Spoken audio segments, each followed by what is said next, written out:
우리 찬양으로 하나님께 영광 돌리겠습니다.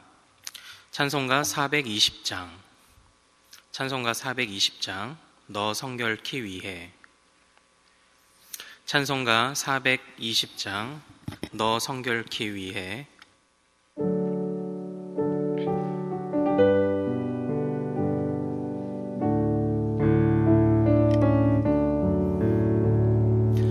너 성결케 위해 늘 기도하며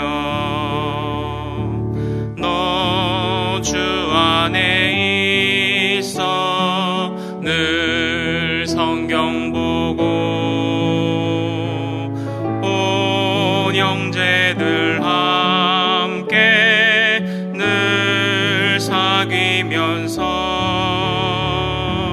일하기 전마다 너 기도하라. 너 성결케 위해 내 머리 숙여 저 은밀히 계신 내 주께 빌라. 주 사귀어 살면 주 닮으리니 널 보는 이마다 주 생각하리. 너 성결케 위해 주 따라가고 일 다급하여도 당황치 말고 참 즐거울 때나 또 슬플 때에 저 주님만 믿고 늘 따라가라. 너 성결케 위해 늘 기도하며 내 소원을 주께 다 맡기어라. 너 성령을 받아 주 섬겨 살며 저 천국에 가서 더 잘 섬기리. 아멘. 우리 같이 기도하겠습니다. 우리를 거룩하신 주님의 성결한 백성으로 부르신 주님, 우리를 부르신 그 성결하시고 거룩하신 뜻을 따라 우리도 그 뜻에 합당한 삶으로 그 뜻에 합당한 주의 백성이 되기를 소망합니다. 하나님은 영이시니 우리가 주의 용모를 닮은 것이 아니요 주님께서 우리에게 베풀어 주신 우리의 성품과 또한 주님의 그 거룩하심을 닮아가라고 우리를 하나님의 형상으로 지으신 줄로 압니다. 주님의 그 위대하심을 드러낼 수 있고 주님의 그 사랑을 드러낼 수 있고 주님의 그 높고 높으심을 드러낼 수 있는 이 세상에서 부름받은 유일한 존재인 우리가 하나님의 높으심과 하나님의 영광과 그 사랑과 은혜를 드러내지 못하고 있으니 하나님, 우리의 미련한 삶을 용서하여 주시옵소서.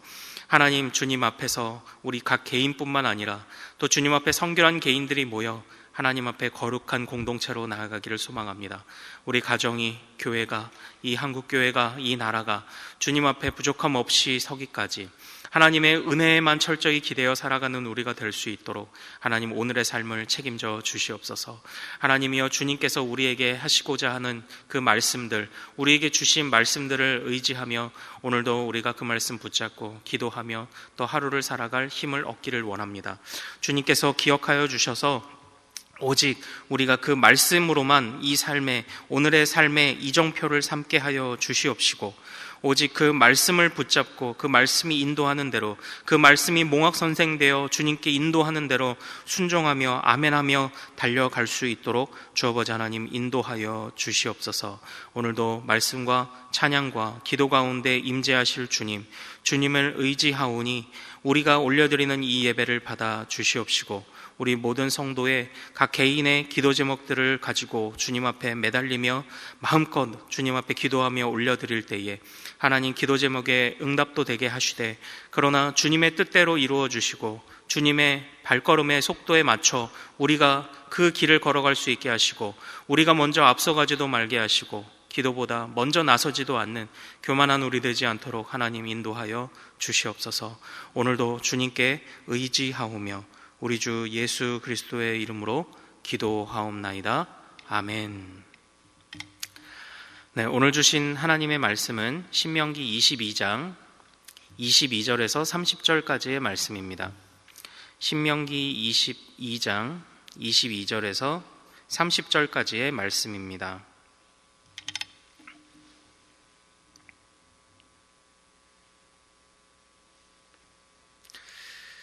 네, 신명기 22장 22절에서 30절까지의 말씀입니다. 저와 한 절씩 교독하시겠습니다. 어떤 남자가 유부녀와 동침한 것이 드러나거든 그 동침한 남자와 그 여자를 둘 다 죽여 이스라엘 중에 악을 제할지니라.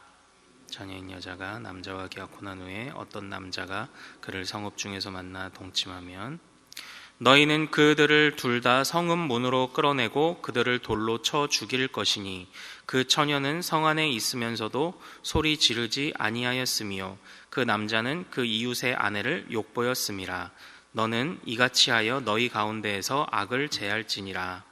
만일 남자가 어떤 약혼한 처녀를 들에서 만나서 강간하였으면 그 강간한 남자만 죽일 것이요, 처녀에게는 아무것도 행하지 말 것은 처녀에게는 죽일 죄가 없음이라. 이 일은 사람이 일어나 그 이웃을 쳐 죽인 것과 같은 것이라.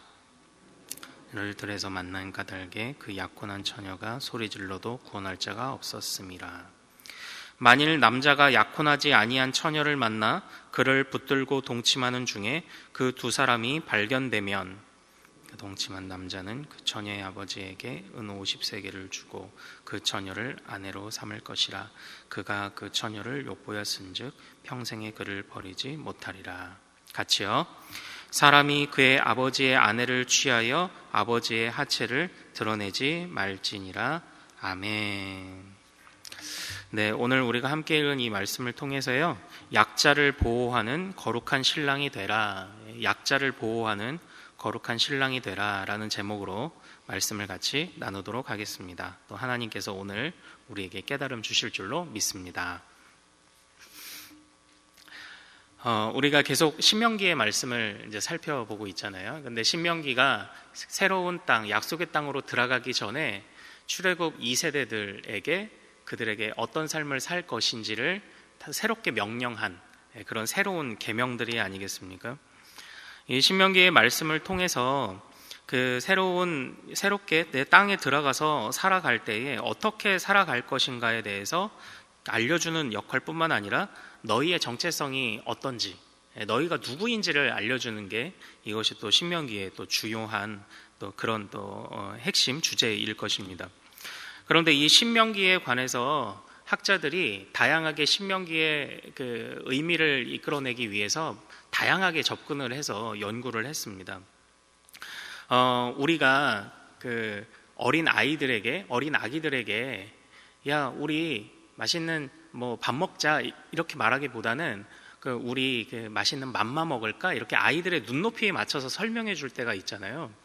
예를 들어서 저희 첫째 아이 같은 경우에 어렸을 적에 이렇게 뷔페에 가는 걸 굉장히 좋아했어요. 그랬는데 뷔페 중에 왜 뭐 특정한 이름 뭐 베스타가 있다 그러면 야, 우리 로아야 오늘 베스타 갈까? 그러면 싫어, 뷔페 이렇게 얘기를 했어요. 그러니까 베스타하고 뷔페가 매칭이 안 되는 거죠. 그래서 그 아이가 이해하기 쉽게 뷔페 가자 이렇게 꼭 설명을 해줬어야 됐어요. 이해할 수 있게. 그것처럼 그 당시에 주님께서 말씀을 그 백성들에게 주실 때 어떤 천상의 언어로 알아듣지 못할 언어로 기록하신 것이 아니라 그들이 알아들을 수 있는 언어로 기록하신 것뿐만 아니라 그들이 알아들을 수 있는 형태를 가지고 그의 백성들에게 말씀을 주셨다고 저는 그렇게 믿고 있어요. 그래서 이 신명기의 말씀에 관해서 학자들이 연구할 때 그 당시에 서로 뭐 부동산 계약서를 쓰거나 할 때 그 계약서를 2장 쓰는 것처럼 그래서 10계명도 뭐 돌판이 2개다 뭐 이런 얘기들을 하잖아요. 그러니까 인간이 이해할 수 있는 방식으로 그 하나님이 주신 것인데, 그래서 이 신명기가 그 당시에 어떤 약속을 서로 하는 그런 문서와 어떤 형태가 유사하다, 또 이런 연구를 하는 학자도 있고, 또 학자들 중에 또 중요한 의견 중에 하나가 이 신명기가 10계명의 어떤 순서에 따라서 그것을 풀어내어 설교했던 그런 그 모세의 설교다라는 그런 그 학자들의 연구를 하기도 합니다. 그런 차원에서 우리가 계속적으로 살펴보고 있는 어떤 이 그 정결함, 거룩함에 관한 이 말씀은 10계명 중에 어느 말씀에 해당되겠습니까? 바로 간음하지 말라라는 그 말씀과 이게 매칭이 되고 있는 거예요. 그래서 그 말씀에 관해서 구체적인 사례를 들어서 이제 설교를 한 것입니다. 이제 모세의 마지막 고별 설교인 거예요. 그런데 우리가 계속적으로 생각해 오고 했던 것처럼 어제도 우리 목사님 말씀하셨지만 이 간음하지 말라는 말씀에서의 중요한 핵심, 그것을 통해서 깨닫게 해주시고자 하는 중요한 핵심은 바로 신랑 되신 하나님 앞에서의 신부로 서는 하나님의 백성들의 거룩함이거든요. 그리고 하나님께서 이 결혼 관계나 어떤 이 정결한 관계를 얼마나 중요하게 생각하시는지 하나님과 그의 백성들 사이를 묘사하는 중요한 표현이 바로 이 혼인 관계 아닙니까? 그래서 이 혼인 관계 안에서 맺어지는 주님과 우리를 그 혼인 관계로 비교하는 것, 그런 관계뿐만 아니라 실제적으로 그것을 가정 안에서, 사회 안에서 녹여내는 것이 굉장히 중요하다고 지금 계속적으로 말씀을 해주고 계신 거예요. 특별히 그러한 상황 속에서 오늘 등장하는 것은 총 5가지의 죄악이 등장을 합니다.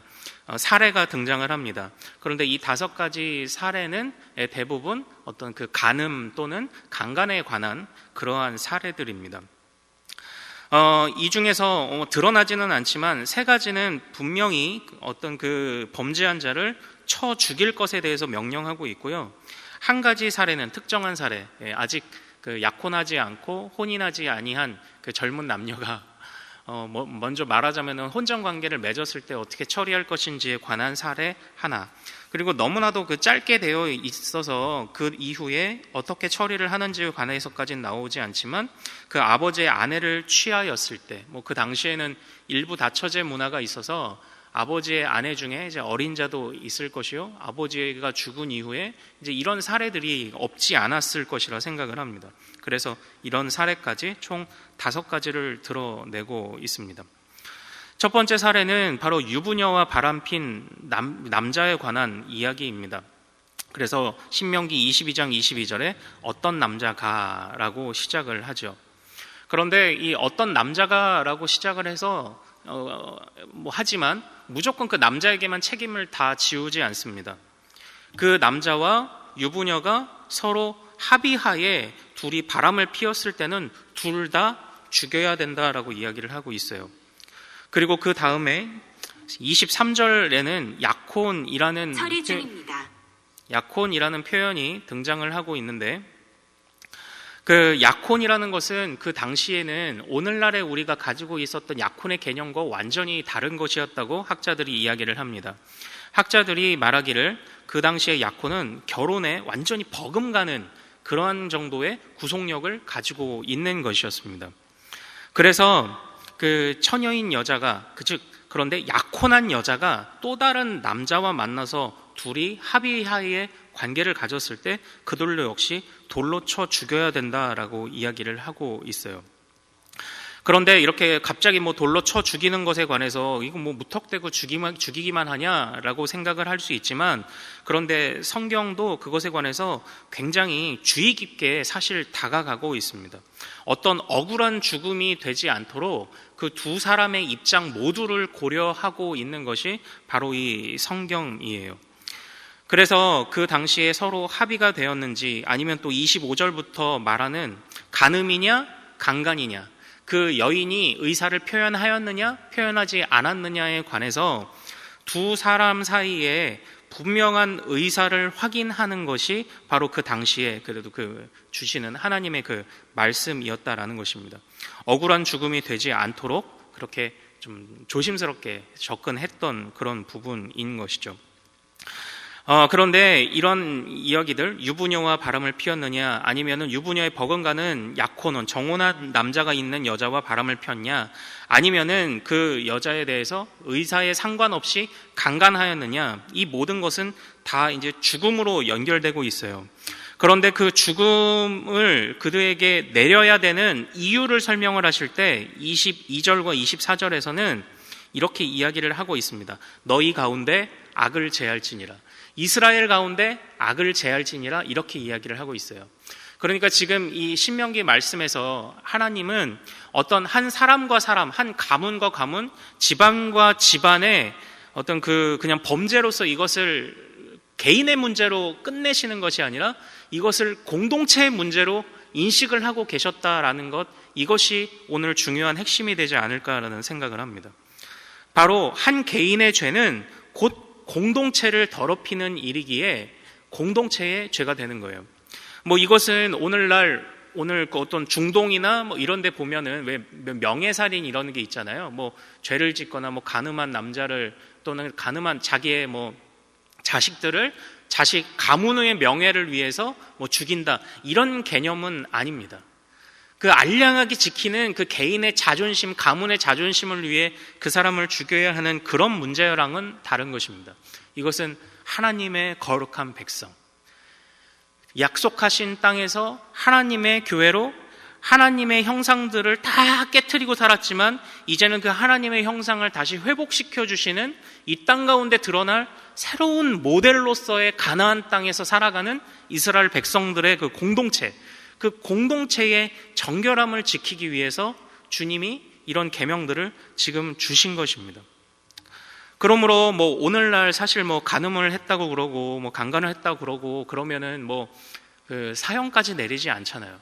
그러나 이 당시에 이 공동체, 하나님의 백성들의 공동체, 함부로 더럽혀질 수 없는 하나님의 백성의 공동체의 그 무게감에 대해서 얼마나 중요하게 생각하고 있었는지를 오늘 우리는 보게 되는 것입니다. 그래서 이제 우리 목사님들 계속 주셨던 가르침처럼 이 안에서 결혼한 주님 앞에 거룩한 그 신부로 부름받은 우리가 정결함을 지켜야지, 우리가 부지불식간에 또는 우리가 의도적으로 하나님 앞에 범죄하지 말아야지 하는 것뿐만 아니라 나 한 사람의 무너짐이 아니라 나 한 사람의 죄악이 하나님 나라의 그 공동체의 그 정결함을 더럽힐 수 있다는 그 무게감을 우리가 가지고 살아가야 하는 것이 아닌가라는 그런 교훈 또한 한번 생각을 해보게 됩니다.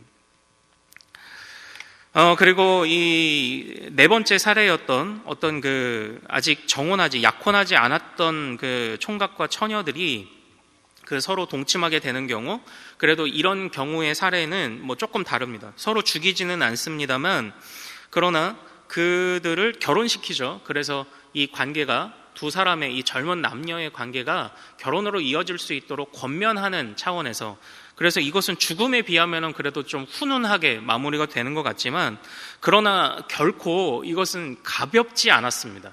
그들도 또한 무게감을 가지고 있어요. 아직 그 양가의 공동체 안에서 축복받는 그런 결혼이 아니라 서로들 간에 그 자기들의 그 욕심으로 인해서 맺었던 관계에 대해서, 왜냐하면 은 50세겔을 그 지참금으로 주어야 된다라고 이야기를 이렇게 했잖아요. 물론 그 당시에 그 아내를 맞을 때 많은 지참금 제도라는 것들이 많이 있었어요. 그래서 여러 그 돈을 주고 또는 소와 양과 낙타들을 주고 이런 경우들이 많이 있었죠.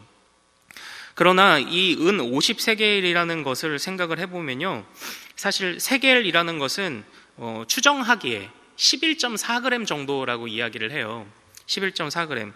그 찾아보니까 그 아브라함의 종이 리브가를 처음 만났을 때 리브가에게 주었던 선물이 그 코걸이를 줬다고 하더라고요. 네, 뭐 이렇게 하는 건지 이렇게 하는 건지 모르겠지만 코걸이가 반세겔이었답니다. 그러니까 코걸이를 하기에 적당한 정도의 크기니까 대충 이제 짐작이 되시는 거죠. 그런데 그것이 결코 가벼운 것이 아닌 것이 무엇이냐면 이후에 아브라함이 사라의 매장지를 살 때 그 땅을 살 때 막벨라구를 포함한 매장지를 살 때 400세겔을 줬거든요. 400세겔. 물론 그 땅이 결코 작지 않았을 것입니다. 그런데 그 중에 그 대충 50세겔이 어느 정도의 양인지 가늠해 볼 수 있는 거죠. 아브라함이 막벨라굴 뿐만 아니라 그 막벨라굴을 포함하고 있는 밭까지 통째로 사는데 400세겔이 들었다면 은 50세겔이라는 것은 적어도 땅 한 귀퉁이를 살 수 있는 정도의 그런 아마 규모일 것입니다. 그것을 이제 생각해 보면 이것은 지참금이 되는 것 뿐만이 아니라 한편으로는 공동체의 어떤 그 죄악을 서로 미리 약정하지 않았던 어떤 그런 관계에 있어서의 어떤 체벌의 형식도 그 안에 좀 담겨 있는 것이 아닌가. 그 지참금을 무겁게 하여서 그런 그 성격을 한번 또 가져보게 됩니다.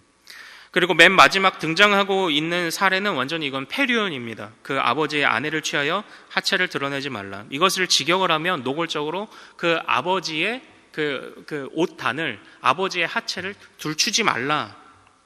이렇게 표현을 하고 있어요. 죄송합니다. 네, 그 아버지의 하체를 들추지 말라. 결국 하나님께서 이것을 통해서 명하신 것은 어떤 하나님께서 명하신 관계 안에 또 서로 축복받는 관계 안에 공동체의 정결함 안에서 서로 약속된 하나님의 백성으로서의 삶에서 그것이 부족하지 않게 하라라는 것입니다. 그 당시에 고대 근동에 그저 서로 이 성에 관해서 무지하고 난잡한 문화들과 너희는 달라야 한다라고 말씀을 하고 있는 것입니다. 오늘날 더욱 그러하지 않습니까? 아까 말씀드렸던 것처럼 간음이나 강간이 죽음으로까지 그렇게 여겨지지 않고 그저 항상 그런 일들이 있었기에 우리가 쯧쯧쯧하고 혀는 끌끌 차지만 그것에 관하여 무감각해져 버린 오늘 우리 하나님의 백성들이 어떤 마음으로 살아가야 될지 아주 중요한 그 가르침을 주고 있는 그런 말씀이요. 또한 더 나아가 하나님 앞에서 우리가 어떻게 정결한 신부로 살아가야 될지를 고민하게 만드는 그러한 말씀인 줄로 압니다. 자, 아무쪼록 또 오늘 이 하루를 살아가실 때 하나님 앞에서 거룩한 신부로 또한 이 사회에 무감각해져 버린 이런 성 문제와 또는 간음에 관한 이런 문제들, 무너져 있는 이 사회의 모습들, 그리고 우리 공동체 안에서 하나님의 형상대로 나아가지 못하는 모습들을 반성하고 아파하며 그것을 위해 기도하고 하나님의 정결한 백성, 우리나라 모든 나라가 하나님의 나라 될 수 있도록 기도하시는 우리 성도님들 되시기를 소망합니다. 우리 오늘 말씀을 붙잡고 한번 기도하도록 하겠습니다. 하나님께서 우리에게 정말 정결한 신부로 부르신 것처럼, 우리를 정결한 신부로 부르신 것처럼 우리도 그런 하나님의 백성 되게 하옵소서. 부르신 그 뜻대로 살아가는 우리가 되게 하옵소서. 또한 이 세상의 죄악들을, 특별히 성 문제에 관하여 무너지고 있는 이 세상 가운데 우리가 그것을 무감각하게 여기지 않고 아파하며 그것에 대하여 통회하고 자복하며 이 나라를 주님께서 변화시키기를 간절히 기도하는 마음 담아 우리 말씀 붙잡고 주여 한번 부르고 같이 기도하도록 하겠습니다. 주여, 거룩하신 아버지 하나님 소망합니다. 아버지 하나님 인도하여 주시옵소서.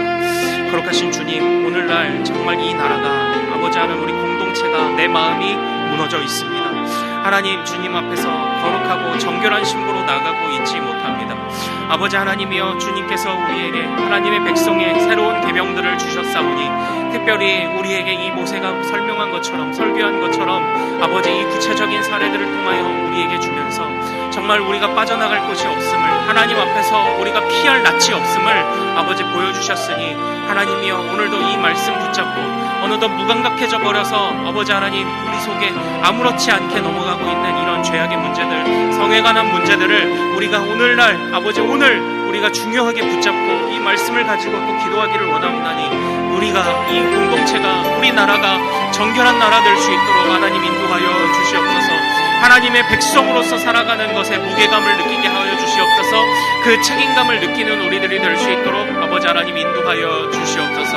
거룩하신 하나님, 주님, 우리 한 개인을 부르신 것이 아닙니다. 우리를 공동체로 부르셨습니다. 그 공동체를 향한 부르심에 합당한 우리들의 삶이 될 수 있도록 주 아버지 하나님 인도하여 주시옵소서. 오늘도 주님 앞에 정결한 백성 되기를 원하오니 아버지 하나님이 그 말씀이 우리 가슴에 항상 살아있게 하시고 그 말씀을 붙잡고 그 새겨진 말씀으로 힘을 내어 살아가는 오늘 될 수 있도록, 바르게 살아가는 오늘 될 수 있도록 아버지 하나님 인도하여 주시옵소서.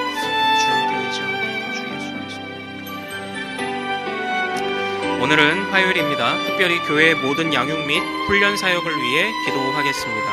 이 시간 기도하실 때 우리 교회가 주님께서 맡겨주신 영혼들을 잘 양육하고 세우는 교회가 되도록 양육과 훈련을 이끄시는 모든 사역자들을 성령으로 충만케 하시도록 모든 성도들이 예수 그리스도의 장성한 분량까지 계속하여 성장해 갈 수 있도록, 그리고 계속해서 담임 목사님을 위해 기도해 주시고 함께 동역하시는 장로님들과 교역자들이 사랑으로 하나 되어 온 교회가 성령으로 충만한 가운데 부흥의 역사를 이루게 해달라고 기도해 주시기를 소망합니다.